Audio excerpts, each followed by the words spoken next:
Continued, page number 46. Renaissance in England. The influence of the Renaissance reached England at the end of the 15th century, when it was almost on the wane in Europe. The age of Shakespeare was the era of Renaissance in England. The revival of classical learning is a factor of great importance in Renaissance. Italy cradled humanism and new knowledge of the world of antiquity. When the Turks captured Constantinople in 1453, many Greek scholars betook themselves to Italy with their manuscripts of Homer, Aeschylus, Euripides, Sophocles, Plato, Aristotle, etc., which contained a humanistic view of life. A new conception of man and human life, known as humanism, became a vibrant force in Italy. Man, said Taine, had opened his eyes and seen the human life, so long despised and ill-treated, came into its kingdom and was glorified. It became a new worship of beauty, a new worship of knowledge, and a new statesmanship. All that was beautiful was through the eyes of Renaissance, also divine. In Italy, Petrarch, Boccaccio, Raphael, Michelangelo, Pico della Mirandola, etc. were the early exponents of the Renaissance, which reached England through Italy.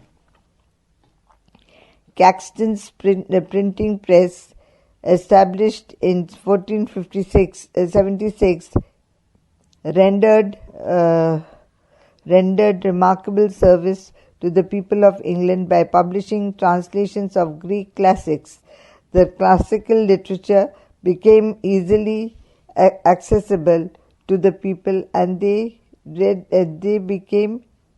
came under the influence of the Renaissance and humanism. Influence of Renaissance on literature. The influence of Renaissance is immense. W. H. Hudson remarks, on the development of literature, this revival of learning worked in two ways.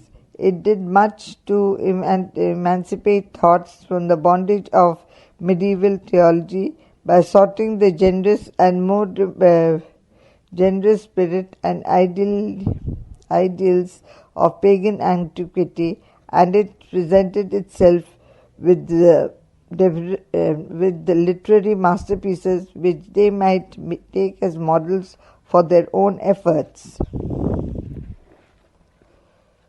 Influence of humanism. The entire literature of this period is suffused with the spirit of humanism. End of page number 46, now page number 47.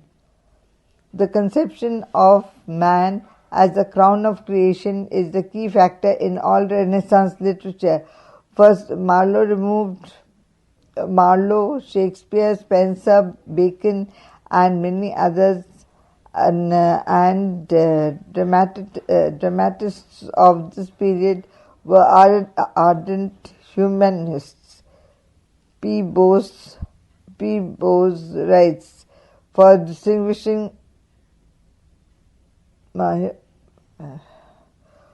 distinguishing note of Renaissance age, intoxicated by the magnificent possibilities opened to it on every side, was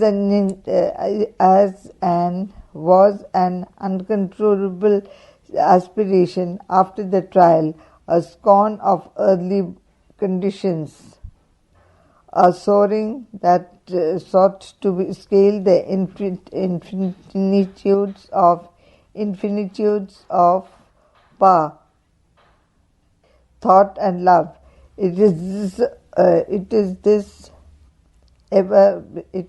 spirit, ever one and the same, that spirit that breathes Thomas More's a vision of a perfect society. In Spencer's pattern of in Spencer's pattern আবার repeat করছি it is this spirit ever one and the same that breeds Thomas More's version of a perfect society, in Spencer's pattern of highest holiest manhood, in Bacon's clarion call to the conquest of all knowledge and all that and knowledge, and in the heroic deeds and speeches of Shiny, Gilbert and Grenfell, but nowhere does it find more characteristic vent than in Marlowe's Tamburlaine. Okay.